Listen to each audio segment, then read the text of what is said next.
dear friends and student. Welcome back with the same topic Python Pandas 1. In this video, today I am going to discuss the last topic of this chapter, that is Boolean indexing in the data frame. देखिए data frame के अंदर आप लोगों ने देखा कि यदि आपको पर्टिकुलर किसी डेटा को एक्सेस करना है then we can use row and columns combination. आप index values and column level को यूज़ में ले सकते हैं. Then we have different way to access the individual data.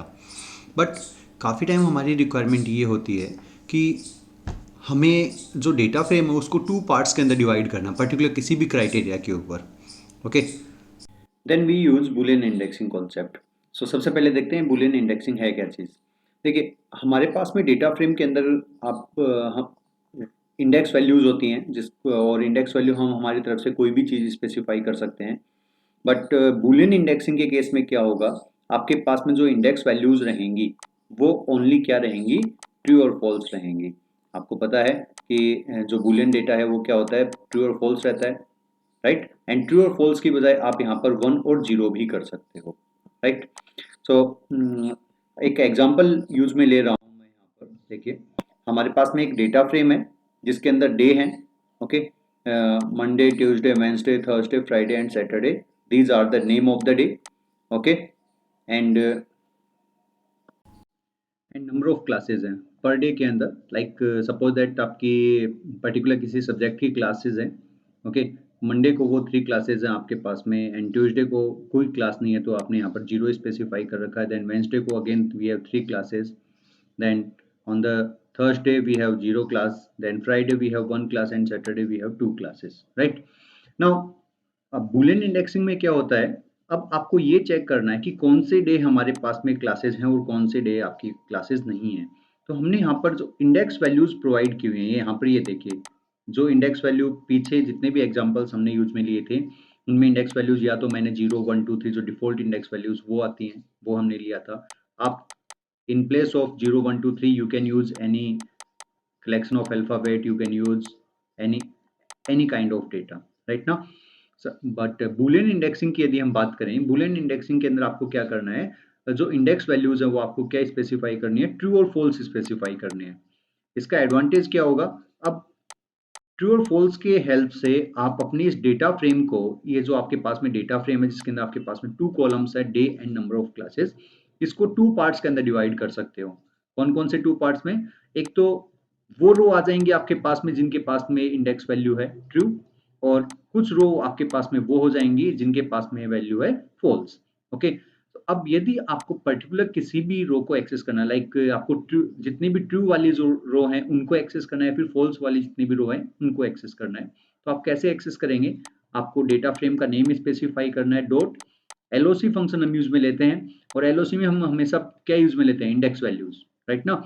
LOC के अंदर हमने जो रो इंडेक्सिंग स्पेसिफाई कर रखी है वो हम यूज में लेते हैं. यदि आपने यहाँ पर ट्रू स्पेसिफाई कर दिया, ट्रू का टी कैपिटल है और विदाउट एनी कोट्स रहेगा because this is the keyword. यदि आपने ट्रू को सिंगल कोट्स में ले लिया, इसका मतलब क्या हो गया, ये आपका स्ट्रिंग डेटा हो गया है और ये ट्रू आपका बुलियन डेटा है. दोनों के अंदर बेसिक डिफरेंस है, आपको पता होगा पहले से ही. देन df.loc ट्रू किया हमने, तो ये क्या करेगा, इस डेटा फ्रेम के अंदर जितनी भी ट्रू वैल्यूज हैं, लाइक मंडे के लिए ट्रू है, वेंसडे के लिए ट्रू है, फ्राइडे एंड सैटरडे के लिए ट्रू है, तो इसका जो आउटपुट आएगा उसके अंदर आपको जितनी भी इंडेक्स जितनी भी रो हैं जिनके लिए ट्रू वैल्यू है वो आपके पास में रहेंगी. और यदि आपने यहाँ पर इस ट्रू की जगह पर कर दिया फॉल्स, राइट, तो उस केस में क्या होगा, आपके पास में जितनी भी रो जिनके लिए फॉल्स डेटा आपने फॉल्स इंडेक्स स्पेसिफाई की हुई है, यानी कि ट्यूसडे के लिए आपने फॉल्स किया हुआ है और थर्सडे के लिए फॉल्स किया हुआ है, for df.loc false. If you have specified this one, then you will get only 2 row because you have specified 2 false value for the indexes, right. So let's see with the help of practical कि हम practical के through देखते हैं कि ये किस तरह से हम इसको यूज में लेंगे. सो इसमें देखिए मैंने एक जुपिटर के अंदर एक यहाँ पर एक डेटा फ्रेम क्रिएट कर रखी है. इस डेटा फ्रेम के अंदर मैंने लिस्ट यूज में लिया है. लिस्ट में सबसे पहले क्या आया, डेज इक्वल टू, हमने day name of the day specify कर दिया वीक के, Monday, Tuesday, Wednesday. Then second list के अंदर मैंने नंबर ऑफ क्लासेस स्पेसिफाई कर दी। Monday we have 3 classes, Tuesday we have 0 class and Wednesday, okay 6 days के लिए 6 क्लासेस स्पेसिफाई कर दी। Then I have created one dictionary days and I have supplied value for the days की is the day list and classes list हो गई, okay. Then data frame equal to pd dot data frame, हमने data frame को create किया, यहाँ पर dictionary को supply किया एंड इंडेक्स वैल्यूज में देखिए ट्रू फॉल्स ये डेटा आपने स्पेसिफाई कर दिया आपकी रिक्वायरमेंट के अकॉर्डिंग, आपके पास में डेटा फ्रेम आ जाएगी, राइट। और इसके पास में ये ट्रू वैल्यूज आ जाएंगे, ट्रू और फॉल्स वैल्यूज आ जाएंगे, ओके। नाउ अब हम बात करते हैं, देखिए हमने बूलियन इंडेक्सिंग करी क्यों है, क्या रीजन है उसके पीछे। सो देखिए अब आपको ये बोला जाता है कि आपको कौन कौन से डे क्लासेस अटेंड करनी है, आपको केवल ये फाइंड आउट करना है, ठीक है। तो आप क्या करेंगे, df डॉट LOC आपने स्पेसिफाई किया जिस दिन आपकी क्लासेस हैं, तो यानी कि इसका मतलब क्या हो गया, वहां पर जिस दिन आपकी क्लासेस है उस वहां पर इंडेक्स वैल्यू आपको ट्रू मिलेगी और आपने कर दिया यहाँ पर df डॉट LOC ट्रू। इसका मीनिंग क्या होगा, अब ये केवल उसी रो को डिस्प्ले करेगा जिसके लिए रो इंडेक्स आपकी ट्रू है, okay. Let's see the code, run करते हैं इसको, आउटपुट देखिए इसका। अब आपके पास में यहाँ पर जो डे और क्लासेस आ रही हैं वो केवल ट्रू के लिए आ रहे हैं, राइट ना।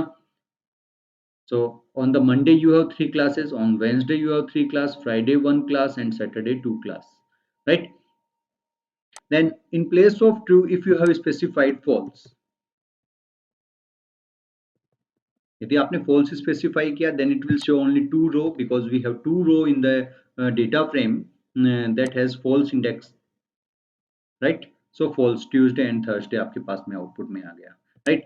And in place of true and false we can specify 0101 also because 1 to represent the true and to represent false we can use 0. So I am changing the uh,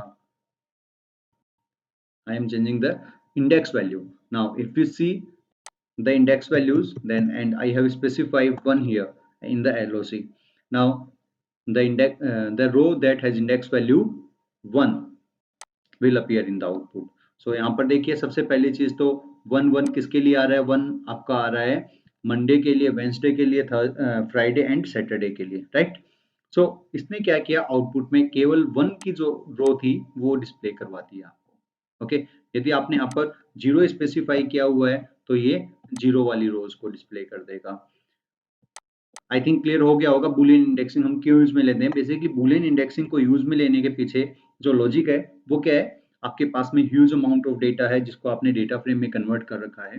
now if you want to divide your data frame into 2 parts on based on the particular condition, okay, so we can use boolean indexing concept and in the boolean we have true and false data.